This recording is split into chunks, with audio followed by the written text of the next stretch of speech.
Hello everyone.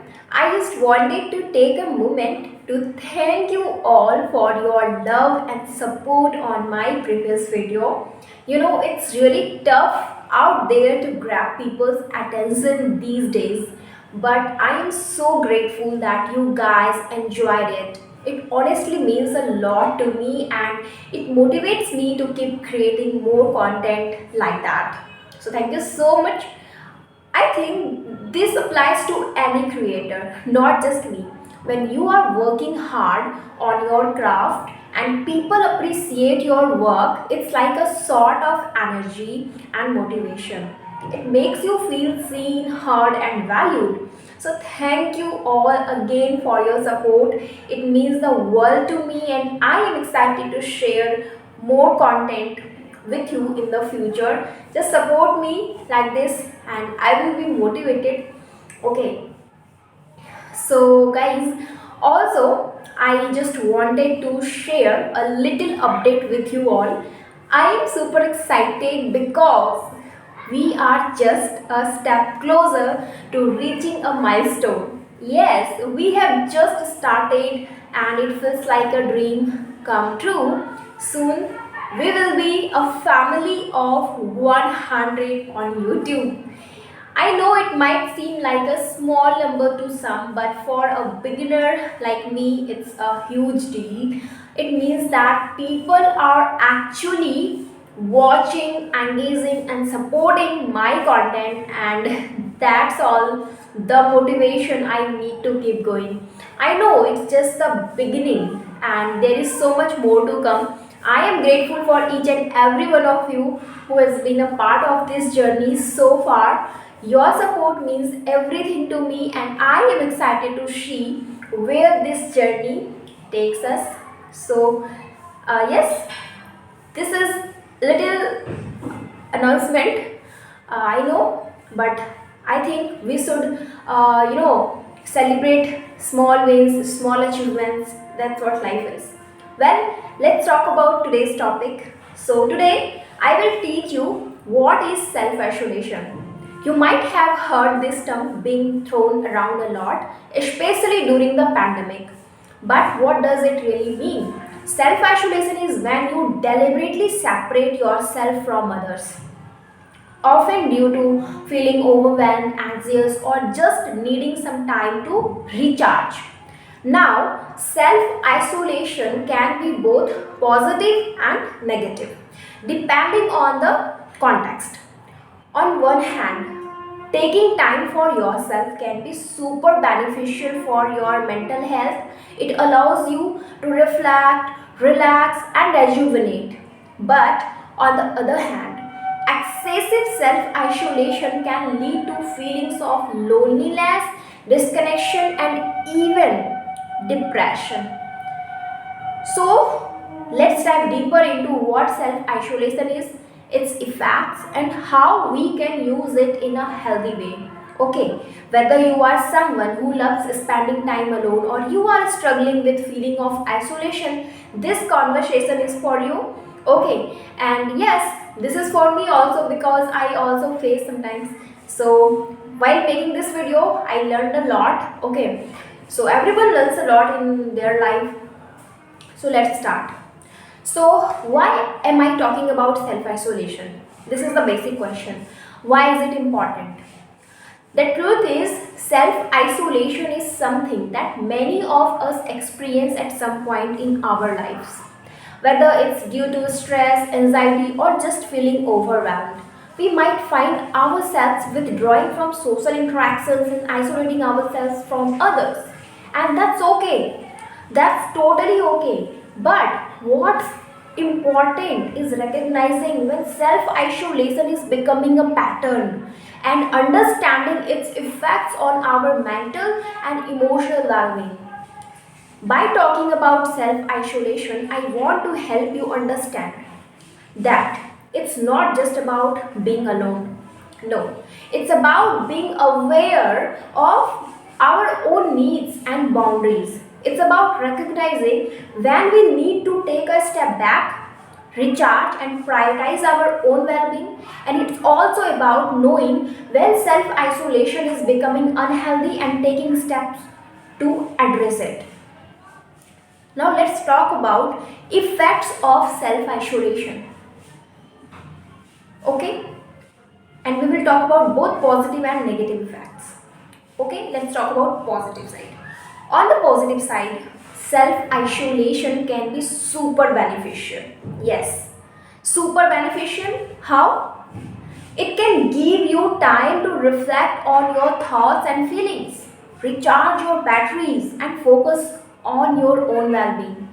It can also help you develop greater self awareness, creativity, and productivity.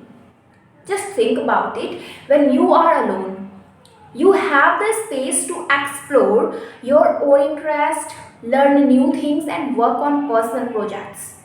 But on the negative side, excessive self isolation can have some serious consequences. It can lead to feelings of loneliness, disconnection, and depression. It can also exacerbate anxiety, make it harder to cope with stress, and even affect your physical health. When you are isolated for too long, you might start to feel like you are losing touch with reality, or like you are stuck in a rut. Okay, so it's all about finding that balance, recognizing when self isolation is healthy and when it is becoming unhealthy, and taking steps to prioritize your own well being while also staying connected with others.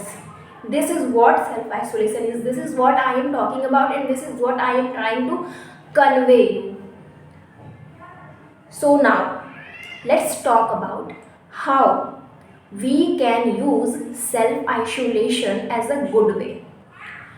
You know, sometimes we think of self isolation as a negative thing, but it can actually be a really great opportunity to focus on ourselves and do things that we love.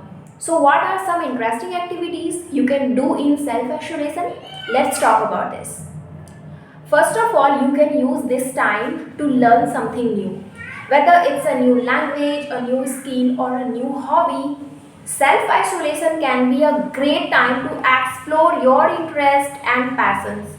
You can take online courses, watch tutorials, or read books on topics that fascinate you. Okay, another thing you can do is get creative. You can paint, draw, write, or make music. So, self isolation can be a great time to express yourself creatively and tap into your imagination. You can even start a journal or a blog to document your thoughts and experiences. But the main thing is you have to start. You can also use self isolation as a time to focus on your physical health. You can start a new exercise routine, practice yoga or meditation, or try out new recipes in the kitchen if you are interested. So, taking care of your physical health can actually have a big impact on your mental well being. So, it's a great way to use your time. And let's not forget about self care. How we can forget about self care? Self isolation can be a great time to pamper yourself and do things that make you feel good. You can take long baths, give yourself manicures and pedicures, or even try out face masks. It's all about taking care of yourself and making yourself feel relaxed and rejuvenated. Finally, you can use self isolation as a time to reflect on your life and set new goals. You can think about what you want to achieve, what you want to change, and what you want to improve. So, self isolation can be a great time for introspection and self reflection, and it can help you gain clarity and direction in your life. That's why I'm talking about self isolation. So, there you have it. Self isolation doesn't have to be a negative experience. With the right mindset and activities, it can actually be a really positive and empowering time. I hope now you understand. Okay, and I want to share something. I read this line somewhere and I just love it. It says, "Give time, time." Yes, give time, time. Not everything can be rushed. Healing, growth, and change unfold at their own pace. Patience allows them to blossom. So, what does this mean? It means that we can't force things to happen according to our timeline. We can't rush healing, growth, or change. These processes take time and they unfold at their own pace. When we try to rush them, we might end up feeling frustrated, anxious, or disappointed. But when we give ourselves time, when we allow things to unfold naturally, that's when the magic happens. That's when healing can truly take place, growth can occur, and change can become lasting. And you know what? Patience is key here. When we are patient, we are giving ourselves permission to take the time we need to learn, to grow, and to heal. Think about it like planting a seed. You can't rush a seed to grow into a flower overnight. You need to give it time, water it, nourish it, and let it grow at its own pace. And when it finally blooms, it's beautiful, isn't it? It's the same with us. When we give ourselves time, when we are patient, we allow ourselves to blossom into the best version of ourselves. So let's remember to give time. Let's be patient with ourselves and others. Let's allow healing, growth, and change to unfold at their own pace. Because when we do, we will be amazed at the beauty and wonder that can emerge. So it's a really beautiful thing in life. Okay, so that's it. I hope now you understand. I tried my best to convey my message to you, and if you are watching this video, if you clicked on this video because God wants you to watch this video at this time, you know, and this is what life is. You have to understand yourself, you have to give yourself time to heal, to grow, to evolve, and you are going to rock in your life. And I always say in my video, best of luck to your journey. I always wish best for you, best for everyone, best for me, best for you, best for everyone. Okay, so guys, thank you so much for joining me. Thank you so much for connected with me. Thank you so much for supporting me, and I will see you in the next one. Bye.